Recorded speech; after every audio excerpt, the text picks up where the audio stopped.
नमस्ते dear students, welcome to PT education. My name is Gaurav Gandhi और मैं लेकर आ गया हूं आपके लिए आज एक बहुत ही इंटरेस्टिंग सेशन। दोस्तों, आज हम बात करेंगे आरसीईपी के बारे में। आरसीईपी क्या है, इसके बारे में अभी बहुत चर्चा हो रही है दोस्तों, और इंडिया क्यों ज्वाइन नहीं किया है आरसीईपी और इनके इकोनॉमिक इंप्लीकेशंस क्या होते हैं। तो दोस्तों, बेसिकली पूरे दुनिया में व्यापार करने के लिए, ट्रेड करने के लिए बहुत सारे एक कंट्री दूसरे कंट्री पे बैरियर्स लगा देते हैं। लेकिन एक अगर रीजन, पूरा साउथ ईस्ट एशिया का रीजन अगर एक दूसरे के लिए एकदम आसान कर दे ट्रेड करना, तो उससे जीडीपी बहुत बढ़ सकता है और सारे दुनिया को फायदा हो सकता है। लेकिन इसी के बहुत सारे नेगेटिव इंप्लीकेशंस भी होते हैं। तो अभी हमें ये समझना है कि इंडिया ने क्यों डिसाइड किया कि वो जो ये रीजनल कॉम्प्रिहेंसिव इकोनॉमिक पार्टनरशिप जो आरसीईपी का फुल फॉर्म है, इससे क्यों बैकआउट कर रहा है। क्यों इंडिया को ऐसा लगता है कि हमें घाटा है, फायदा नहीं, जबकि दूसरे countries like China the main player, उसे बहुत बहुत फायदा है इसमें। तो इसके क्या इकोनॉमिक इंप्लीकेशंस होंगे इंडिया के ऊपर, और समझने की कोशिश करते हैं, और लास्ट में हम समझेंगे कि क्या इंडिया ने सही डिसीजन लिया है या नहीं लिया है। आप भी कमेंट सेक्शन में अपना राय जरूर दीजिएगा दोस्तों। तो चलिए दोस्तों, शुरू करते हैं। बहुत बहुत इंपॉर्टेंट है, एग्जाम पर्पसेस के लिए, जनरल लर्निंग के लिए, सबके लिए बहुत काम आएगा दोस्तों। तो दोस्तों, ये ऐसे बहुत सारे आर्टिकल्स दिवाली के बाद दोस्तों नवंबर 2020 में अब संडे के दिन आरसीईपी साइन हो चुका है। 15 मेंबर्स ने साइन किया है आरसीईपी को, जबकि 16 मेंबर्स थे including India, but India backed out, जिसके बाद 15 मेंबर्स ने अब साइन कर लिया है। So why did India opt out of the world's biggest trade deal? What is the reason for that? तो ये टाइम्स ऑफ इंडिया का आर्टिकल है और ऐसे बहुत सारे हैं, और ये आरसीईपी का दोस्तों बहुत अलग अलग कंट्रीज के सारे रिप्रेजेंटेशंस है। तो समझने की कोशिश करते हैं दोस्तों कि ये इतने बड़े दुनिया में जो ये पूरा रीजन है, ये पूरा रीजन, अब इंडिया तो इसमें है नहीं, तो इन सब में फ्री ट्रेड हो जाएगा दोस्तों। फ्री ट्रेड अग्रीमेंट का मतलब बेसिकली ये होता है दोस्तों कि अब इतना आसान हो जाएगा ट्रेड करना। जैसे आप समझ लीजिए कि यूपी से महाराष्ट्र में कोई सामान भेजना है, तो वो जितना आसान होता है उतना ही आसान अब इन कंट्रीज के बीच में हो जाएगा। तो अब ये इन सब को ग्रो करने में हेल्प करेगा, इमर्जिंग मार्केट्स को ग्रो करने में बहुत हेल्प करेगा, क्योंकि कोई टैरिफ नहीं होगा, कोई बाउंड्री नहीं होगा, फ्री ट्रेड ही फ्री ट्रेड होगा। आप समझ लीजिए दोस्तों, 90% से ज्यादा टैक्सेस जो लिया जाता था एक कंट्री से जब वो इंपोर्ट करता था कोई भी सामान को, वो सब कम हो जाएगा, 90% तक कम कर दिया जाएगा। तो दोस्तों बड़ा ही इंटरेस्टिंग है, और अब इसमें कौन से कंट्रीज है ये समझते हैं दोस्तों। सो दोस्तों, कंट्रीज पार्टिसिपेटिंग इन आरसीईपी, एक तो पूरे हमारे आसियान कंट्रीज हैं। आसियान के अंदर 10 कंट्रीज आते हैं दोस्तों। ये पूरा ये जो रीजन है, ये पूरा आसियान का रीजन है दोस्तों, जिसमें Thailand, Malaysia, Singapore, Indonesia, Philippines, ये सब करके 10 कंट्रीज यहां पर हो गए। 10 के बाद ऑस्ट्रेलिया एंड न्यूजीलैंड 11 और 12 हो गए। जापान और साउथ कोरिया 13 और 14 हो गए, और 15 हो गया हमारा महान चाइना। महान इसलिए दोस्तों क्योंकि आरसीईपी सबसे पहले शुरू चाइना की तरफ से ही किया गया है, और चाइना, ऐसा कहा जाता है कि Beijing wants to be the powerhouse, the manufacturing hub, और वो अपने एक्सपोर्ट्स को यहां बढ़ाना चाहते हैं पूरे इस रीजन में अपने डीप पॉकेट्स के साथ। इस वजह से आरसीईपी को वो प्रमोट कर रहे हैं। India was the 16th member, but India backed out, क्योंकि इंडिया को लगता है कि उन्हें नुकसान ज्यादा है, फायदा कम है।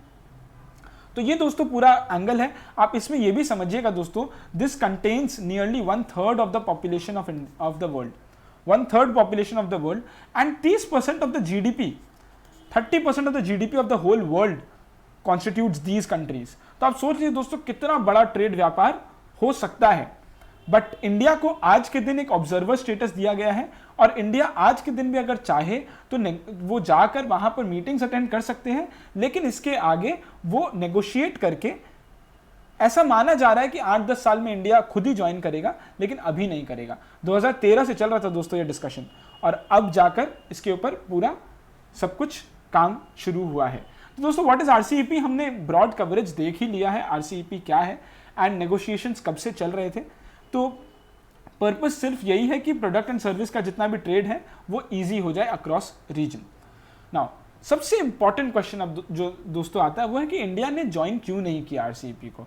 अब बहुत इंटरेस्टिंग, और इसको ध्यान से समझिएगा दोस्तों, बहुत बहुत इंपॉर्टेंट है ये कि इंडिया ने ज्वाइन नहीं किया। Number 1 point is trade deficit with RCEP members. दोस्तों, आरसीईपी मेंबर्स के साथ इंडिया का बायलैटरल ट्रेड भी तो है, आप समझ लीजिए इंडोनेशिया के साथ, जापान के साथ, साउथ कोरिया के साथ, इन सब के साथ बायलैटरल ट्रेड भी तो है, एग्रीमेंट्स हैं। क्या उसमें इंडिया को फायदा हो रहा है? अब फायदा और नुकसान का मतलब क्या होता है दोस्तों? इंपोर्ट्स अगर आपका कम है और एक्सपोर्ट्स अगर आपका ज्यादा है तो आप नेट डेफिसिट नहीं, नेट सरप्लस पे हो। अगर आप नेट सरप्लस पे हो तो आपके फॉरेक्स रिजर्व्स बढ़ रहे हैं, आपको डॉलर ज्यादा मिल रहा है। और अगर आपके इंपोर्ट ज्यादा है और एक्सपोर्ट्स का मतलब आपका डॉलर ज्यादा खर्चा हो रहा है, तो वो आपके लिए खराब है। नाउ अब समझते हैं दोस्तों कि India trade balance with RCEP members, ये आपको माइंड बॉगलिंग है, सिर्फ इतना सा नंबर। आप देखिए आसियान कंट्रीज के साथ लास्ट 2 साल में हमारा 22% और 23% का नुकसान है, हम डेफिसिट में चल रहे हैं। चाइना को अगर हम देखेंगे तो 50% के आसपास का हमारा ट्रेड इम्बैलेंस रहता है इनके साथ। तो हम नेट इंपोर्ट कर रहे हैं चाइना से, आसियान से, साउथ कोरिया से भी हम नेट इंपोर्ट कर रहे हैं, जापान से भी, न्यूजीलैंड से भी, ऑस्ट्रेलिया से भी। तो मतलब क्या रह जाता है इंडिया का ज्वाइन करने का आरसीईपी? यही क्वेश्चन है। आप देखिए दोस्तों, खाली चाइना के साथ ये हमारा है एक्सपोर्ट्स, ये है हमारा इंपोर्ट्स एंड ये है हमारा एक्सपोर्ट्स ब्लू में। अब आप देख लीजिए एक्सपोर्ट्स कितना कम है, इंपोर्ट्स कितना ज्यादा है। तो ये जो है बीच में, यही तो हमारा नेट नुकसान हो रहा है।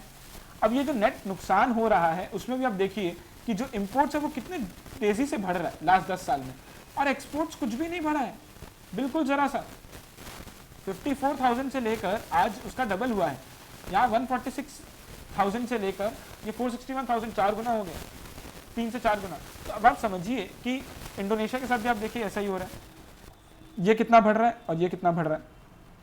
तो इस तरीके से इंडिया को तो नुकसान हो रहा है। आप India trade deficit with RCEP Nations देखिए ना, पहला बात तो ये सब जीरो से नीचे नेगेटिव पे है सब।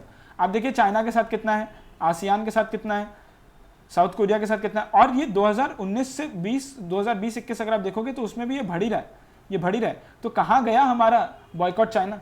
बॉयकॉट चाइना के बाद भी इतना इतना प्रोडक्शन है, इतना इतना सब कुछ हो रहा है। तो दोस्तों इस तरीके से तो नहीं चलेगा। आप खाली सोच लीजिए, दिवाली के 10 डेज के दिवाली के फेस्टिवल में 10 दिन का जो सेल हुआ था उसमें 4 में से $2 बिलियन जो ऑनलाइन परचेजेस हुए थे वो सिर्फ मोबाइल फोन्स के हुए थे। $2 बिलियन के मोबाइल फोन्स, आप सोच लीजिए दोस्तों, 5 करोड़ फोन्स खरीदा गया।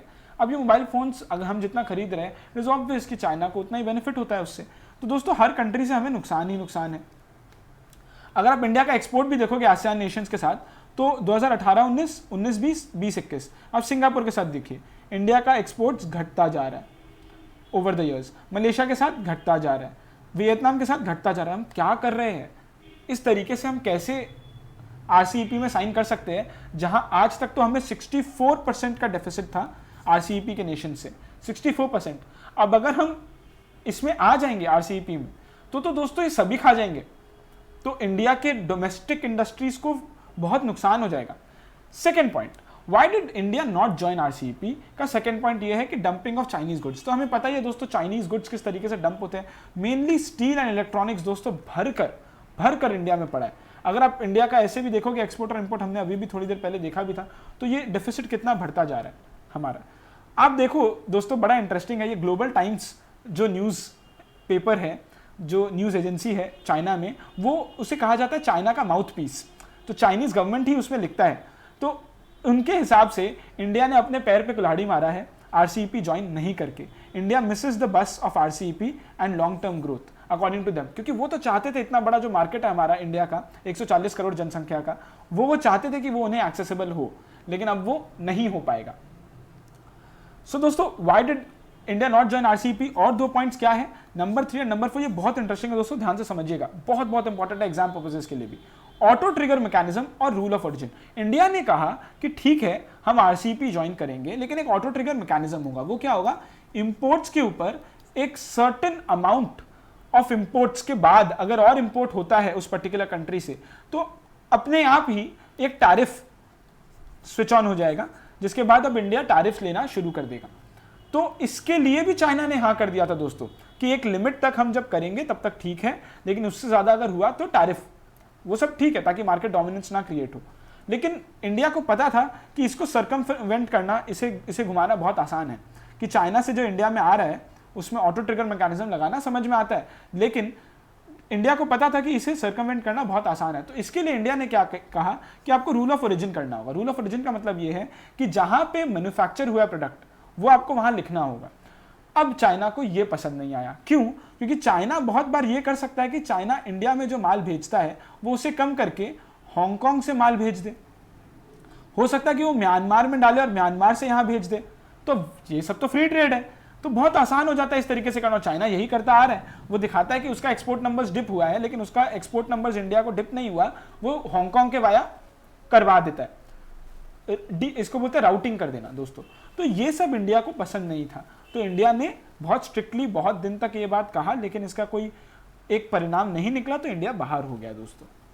Now what are the implications of India not joining RCEP? India के ऊपर दोस्तों इंप्लीकेशन बहुत सिंपल है कि 11 आउट ऑफ 15 आरसीईपी कंट्रीज दोस्तों, ये सब तो इंडिया डेफिसिट में चल रहा था इनके साथ, तो क्या ही मतलब निकलता है इनके साथ। ऐसे ही बायलैटरल फ्री ट्रेड एग्रीमेंट तो है ही उनका, जिसमें भी उन्हें नुकसान हो रहा था। आरसीईपी ज्वाइन करके इंडिया को कोई मतलब नहीं निकलता है। बट इंडिया इससे ये चेक ऑन कर सकता है चाइनीज का डंपिंग, मेड इन चाइना जो भी प्रोडक्ट्स है उसका डंपिंग को। एक और बहुत जरूरी पॉइंट ये है दोस्तों कि ऑस्ट्रेलिया और चाइना का बहुत लड़ाई चल रहा है अभी रिसेंटली, क्योंकि ऑस्ट्रेलिया ने चाइनीज कोरोना वायरस कह दिया और चाइना में एक इन्वेस्टिगेशन कराने को कहा कोरोना वायरस को लेकर।